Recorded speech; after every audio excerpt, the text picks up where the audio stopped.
আসসালামু আলাইকুম। হাফিজ টেলিকম থেকে আমি হাফিজ। একটা নতুন ভিডিও নিয়ে আপনাদের সামনে হাজির হলাম। গরুর গোশত রান্নার ভিডিও।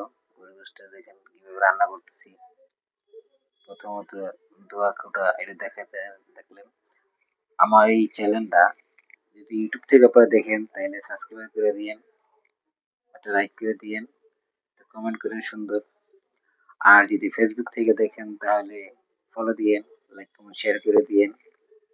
আর যদি ইনস্টাগ্রাম থেকে দেখেন সেখানে ফলো দিন, লাইক কমেন্ট শেয়ার করুন। যে যেখান থেকে দেখেন এই ভিডিওটা সাপোর্ট দিয়েন, পাশে থাকেন।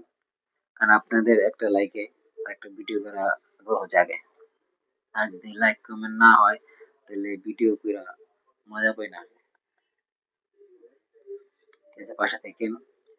আচ্ছা, এখন দেখেন মশলাপাতি দিলাম।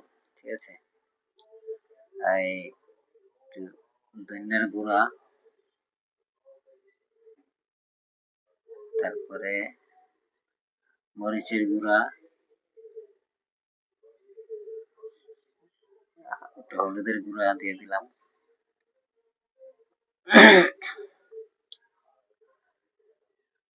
এখন তেল দিয়ে দিলাম একটু মাখানোর জন্য, লবণ দিয়ে দিলাম, একটু মাইখা টেখে রেখে দিলাম। এটা 10 মিনিট থাকবো, আধা ঘন্টা এরকম। তেল দিয়ে দিলাম চুলায়, গোশত ছেড়ে দিলাম,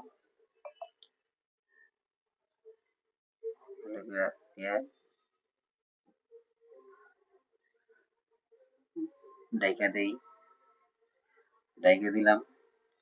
এখন একটু লাড়া দিয়ে দিতে হবে।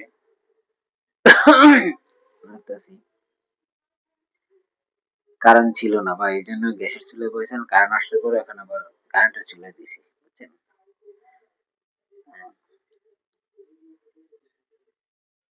লাইরা ছেড়ে দিলাম, আবার ঢেকে দিই, কারণ আবার একটু লাইরা দিই। গোশতটা আবার ঢেকে দিলাম। এখন গোশতটা মনে করেন কিছুটা সিদ্ধ হয়েছে, হয়েছে আর কি।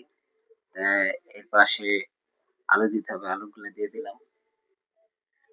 আলু ছাড়া ভাই কোনো তরকারি আমার কাছে ভালো লাগে না, এই জন্য আলু দিলাম। আলু ছাড়া কোনো তরকারি, কারণ সব তরকারির পাশে আলু মানায়। আর আমি আলুটা বেশি খাই, আলু আমার খুব পছন্দের। ঢেকে দিলাম, আবার এখানে একটু গরম পানি দিয়ে দিই, তাতে ঝোল কম হবে আর কি। সেটা পানি দিলাম না, পানি দিয়ে একটু লাড়া দিয়ে দিলাম। লাড়া দিই, ভালো করে লাড়া দিয়ে আবার ঢেকে দিতে হবে। ঢেকে দিলাম। আপনারা কিন্তু একটু লাইক কমেন্ট শেয়ার করে দিন ভাই, ভিডিওটা লাইক করে দেন ভাই, ভিডিও লাইক করে দিন। একটু জিরার গুঁড়া দিয়ে দিলাম। রান্নার গ্রান ছিটে আছে ভাই, সেই সেই স্বাদ, সেই গ্রান।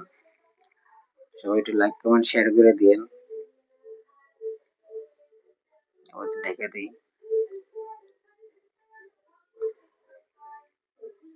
হয়ে গেছে, এখন খাইতেছি, দেখি কেমন মজা হয়েছে।